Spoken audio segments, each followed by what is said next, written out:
बिस्मिल्लाहिर्रहमानिर्रहीम। स्टूडेंट्स अस्सलाम वालेकुम। मैं हूं advocate Waqar Ahmad Faridi, Republic Law Academy Sahiwal से आपसे मुखातिब हूं। स्टूडेंट्स, आज जो हमने टेंस करना है वो करना है जी future perfect tense. Future perfect tense करने से पहले मैंने आपको दो टेंस करवाए थे।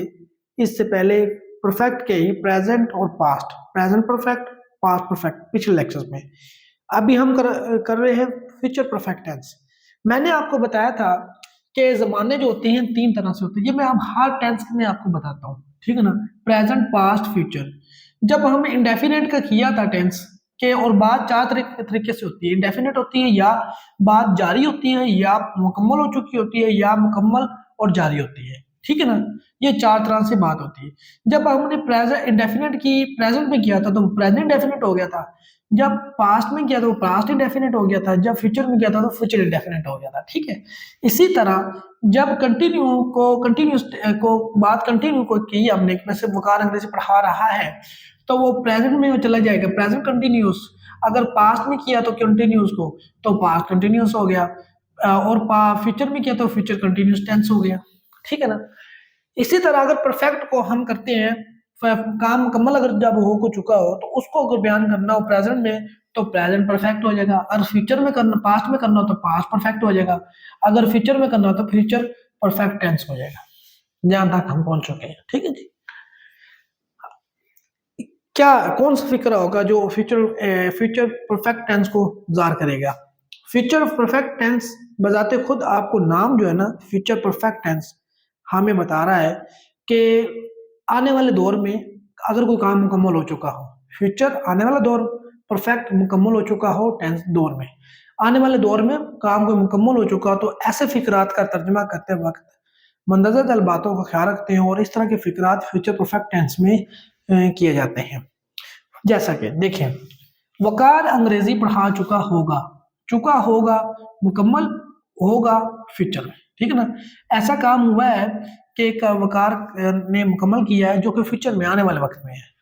अब हम इस टेंस के जो फ्यूचर जो है मुस्तकबिल, मुस्तकबिल आने वाला दौर, परफेक्ट मुकम्मल होता है, और टेंस होता है जमाना, दौर, इसको टाइम भी कहते हैं, ठीक है ना। फ्यूचर टाइम में परफेक्ट बात हो गई हो। किसी काम का करना, अब हम इस टेंस की डेफिनेशन करते हैं। किसी काम का करना या होना आने वाले दौर में, मतलब मुस्तकबिल में, आने वाले दौर में क्या हो, मुकम्मल पाया जाए। और इस तरह के फिक्रात के आखिर पर चुका होगा, चुकी होंगे, चुके होंगे वगैरह आता हो, तो ऐसे फिक्रात का तर्जमा करते वक्त मंदरजा झैल बातों का ख्याल रखते हैं। वो कौन सी मंदरजा झैल बातें हैं जिनका हमने ख्याल रखना है? देखिए, इसका जो तर्जमा करने का जो फार्मूला है जी, सबसे पहले सब्जेक्ट, ये तो पता है सब्जेक्ट वर्ब ऑब्जेक्ट होता है मेन, बाकी हेल्पिंग वर्ब होते हैं। ये आपने तो ये बात आपने याद रखनी है। सबसे पहले सब्जेक्ट आएगा, उसके बाद विल हैव या शैल हैव आएगा, और उसके बाद वर्ब की थर्ड फॉर्म आएगी और ऑब्जेक्ट आ जाएगा, ठीक है। Simple is that.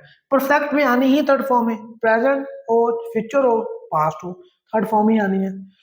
अब इसमें विल हैव और shall have helping verb use होगा, ठीक है। ये देखें, वकार, इसका जो तर्जमा हम करेंगे, वकार अंग्रेजी पढ़ा चुका होगा, तो क्या इसका ट्रांसलेशन करेंगे, वकार विल हैव। अब वकार के साथ विल हैव आ जाएगा। वकार will have taught English, Waqar अंग्रेजी पढ़ा चुका होगा, Waqar will have taught English. अब विल हैव और शैल हैव किसके साथ आना? विल हैव आना ही, शी, इट या सिंगुलर नेम यू, दे के साथ, और शेल हैव आना आई और वी के साथ। ये जो पुराना रूल है, शेल जिसके साथ आएगा वो आई और वी के साथ, बाकी सबके साथ विल आएगा। विल हैव और शेल हैव का इसमें इस्तेमाल है, ठीक है।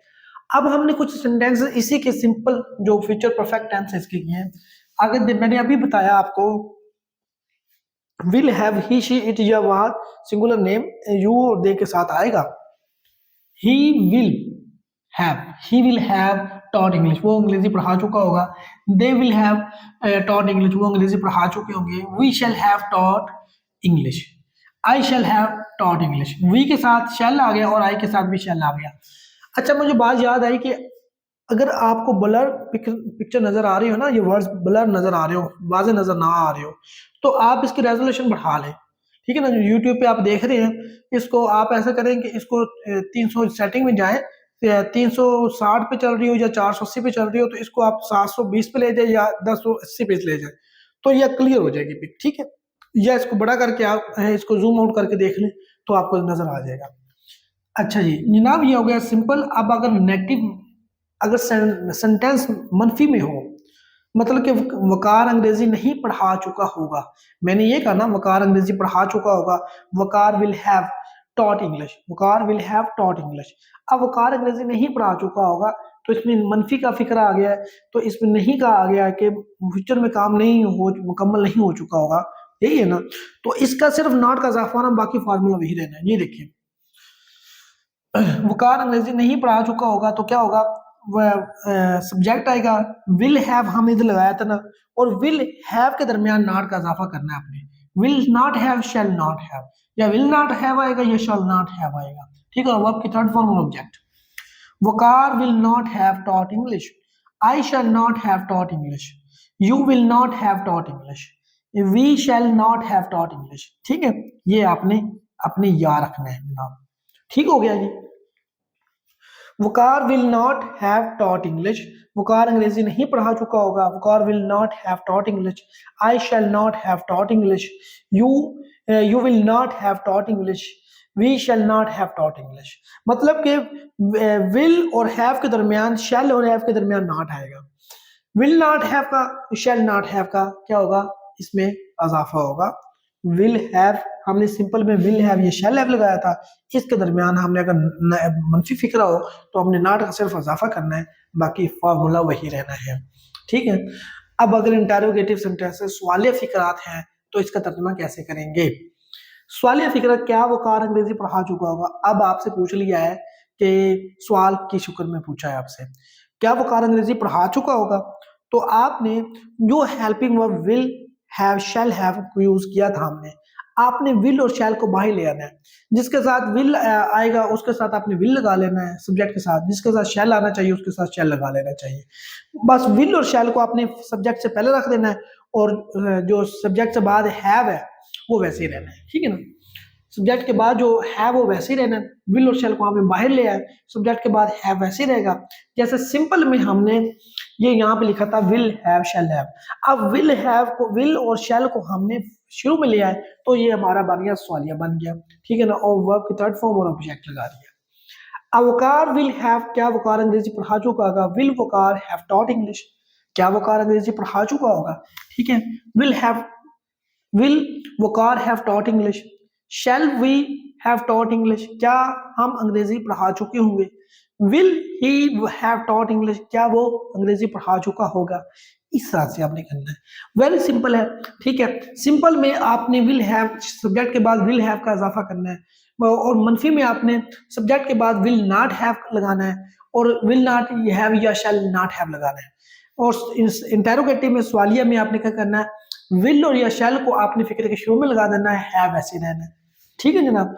अगर क्या है, क्या अगर इंटेरोगेटिव भी हो और नेगेटिव सेंटेंस भी हो तो फिर क्या करेंगे, सवालिया मनफी फिक्रा बनाने का तरीका, इंटेरोगेटिव भी आ गया और मनफी भी आ गया। क्या वकार अंग्रेजी नहीं पढ़ा चुका होगा, अगर फिक्र ऐसे आ जाता है तो क्या करेंगे, विल और शैल को शुरू में रखेंगे, सब्जेक्ट के बाद नॉट हैव का इजाफा करेंगे। देखिए ना, इंटेरोगेटिव में हमने कहा कि सिर्फ हैव, विल और शैल शुरू में चले जाएंगे, हैव वहीं पर रहेगा।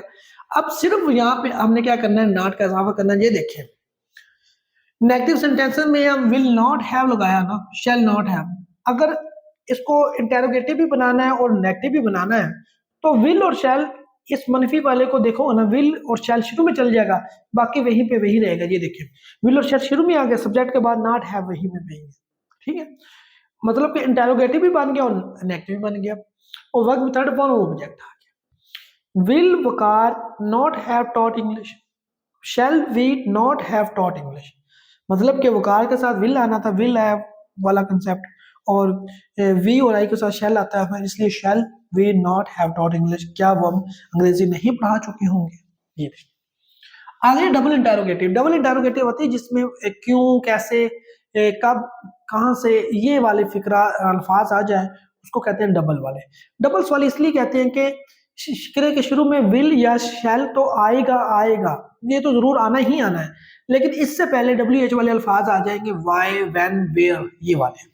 ये देखिए WH वाले अल्फाज वाई, व्हेन, वेयर, हाउ ये आ जाएंगे। उसके बाद will, shall, subject, have, verb के third form object. Why will Waqar have taught English, Waqar अंग्रेजी क्यों पढ़ा चुका होगा, वकार अंग्रेजी क्यों पढ़ा चुका होगा। वाई आ गया ना, वाई को शुरू में ला देंगे, विल और शैल को आ जाएगा वाई के बाद और सब्जेक्ट से पहले, सब्जेक्ट बाद में आएगा, हैव और taught English. Why will Waqar have taught English, why shall I have taught English, why shall I have taught English, मैं अंग्रेजी क्यों पढ़ा चुका हूँगा। ठीक है, अगर डबल इंटरोगेटिव भी है ये वाला और क्या है और साथ नेगेटिव भी है तो फिर क्या करेंगे, नेगेटिव भी है तो फिर क्या, वही फार्मूला के WH वाले अल्फाज शुरू में, विल और शैल बाद में, सब्जेक्ट और नॉट हैव लगाएंगे, जैसे हमने नेगेटिव में किया था इधर से। ठीक है, नॉट हैव आ गया तो नॉट हैव वही रहेगा और वर्ब की third form object. Why will Waqar not have taught English, why will Waqar have, why will Waqar not have taught English, मतलब वो वकार अंग्रेजी क्यों नहीं पढ़ा चुका होगा। ये था आपका simple simple future perfect tense. इसका मैंने नेगेटिव भी करवा दिया, इसका इंटेरोगेटिव भी करवा दिया, डबल इंटेरोगेटिव भी करवा दिया, इंटेरोगेटिव नेगेटिव भी करवा दिया, डबल इंटेरोगेटिव और इसका नेगेटिव भी करवा दिया।